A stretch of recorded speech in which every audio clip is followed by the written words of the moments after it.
I got so much motherfucking design on right now. Bring it down, bring it back, make it clap. I got 3 old thoughts, new block, where that thing. Bitches on my line, and you know. Di sini saya akan menjelaskan tentang otonomi daerah. Otonomi daerah adalah penyerahan wewenang dari pemerintah pusat kepada pemerintah daerah untuk mengatur dan mengurus urusan-urusan tertentu. Urusan-urusan yang diserahkan oleh pusat ke daerah tersebut disebut urusan rumah tangga daerah. Dengan kata lain, sistem rumah tangga daerah adalah tatanan yang berkaitan dengan pembagian wewenang, tugas, dan tanggung jawab untuk mengurus urusan pemerintah antar pusat dan daerah. Daerah-daerah yang diberi wewenang untuk mengatur urusan rumah tangganya sendiri, ini kemudian disebut dengan onotom.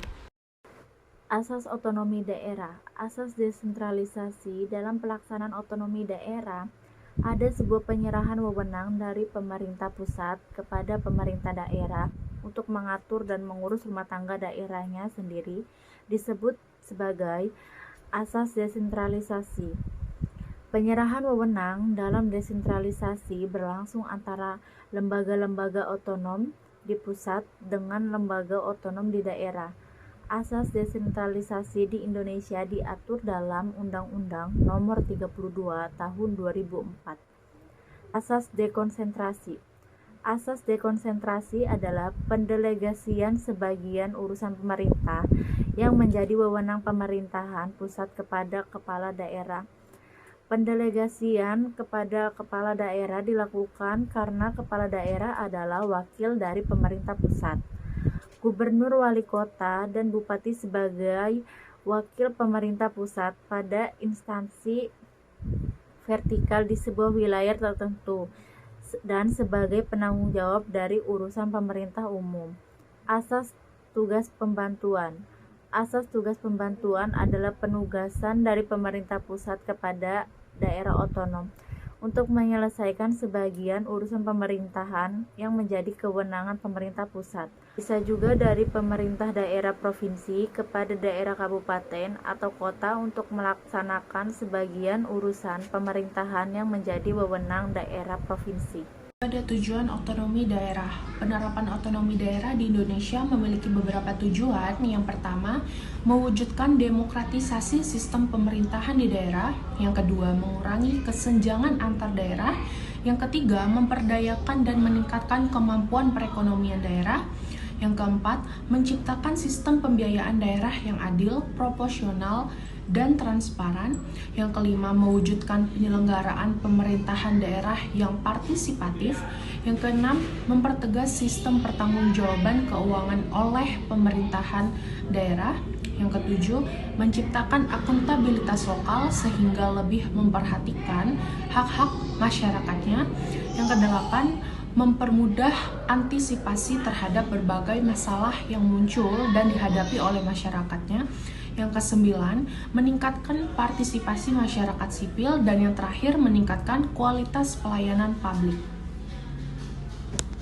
Sasaran otonomi daerah adalah untuk meningkatkan daya guna dan hasil guna penyelenggaraan pemerintahan di daerah, terutama dalam pelaksanaan pembangunan dan pelayanan terhadap masyarakat, serta untuk meningkatkan pembinaan kestabilan politik dan kesatuan bangsa. Prinsip-prinsip pelaksanaan otonomi daerah yang dijadikan pedoman dalam penyelenggaraan pemerintahan daerah adalah sebagai berikut. Yang pertama, penyelenggaraan otoda dilaksanakan dengan memperhatikan aspek demokrasi, keadilan, pemerataan, serta potensi dan keanekaragaman daerah. Kemudian yang kedua, pelaksanaan otoda didasarkan pada otonomi luas, nyata, dan bertanggung jawab. Kemudian yang ketiga, luas dan utuh diletakkan pada daerah kabupaten dan daerah kota. Pelaksanaan otoda yang luas dan utuh diletakkan pada daerah kabupaten dan daerah kota, sedangkan provinsi merupakan otonomi yang terbatas. Yang keempat, pelaksanaan otodat harus sesuai dengan konstitusi negara sehingga tetap terjamin hubungan yang serasi antara pusat dan daerah serta antar daerah.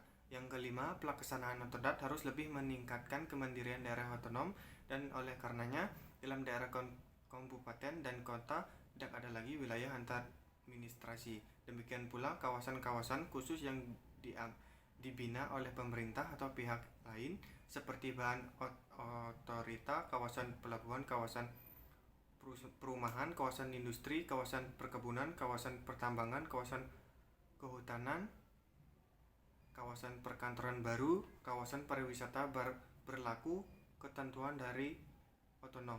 Yang keenam, pelaksanaan otonomi daerah harus lebih meningkatkan peran dan fungsi bela legislatif daerah, baik fungsi legislasi, fungsi pengawasan maupun fungsi anggaran antara penyelenggara pemerintah daerah.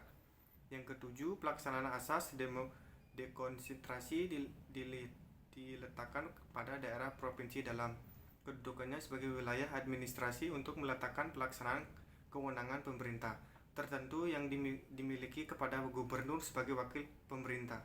Yang ke-8, pelaksanaan asas tujuan pembentukan dimungkinkan tidak hanya di pemerintah kepada daerah tetapi juga dari pemerintah daerah dan daerah kepada desa yang disertai dengan pembiayaan saran dan prasarana, serta sumber daya manusia dengan kewajiban melaporkan pelaksanaan dan mempertanggungjawabkan kepada yang menugaskan.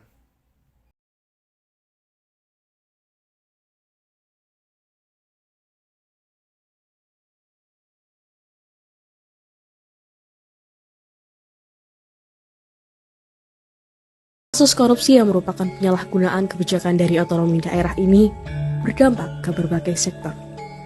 Salah satunya adalah sektor transportasi. Sektor transportasi atau akses jalan di daerah setempat merupakan faktor yang sangat penting untuk aktivitas masyarakat, mulai dari ekonomi, sosial, dan juga yang lainnya. Apabila akses jalan ini mengalami kerusakan, maka bisa menjadi penghambat aktivitas masyarakat setempat. Cuplikan video ini merupakan salah satu gambaran yang ditunjukkan karena adanya akses jalan atau transportasi yang mengalami kerusakan, di mana jalan banyak berlubang dan akan berakibat membahayakan warga sekitar atau pengguna jalan.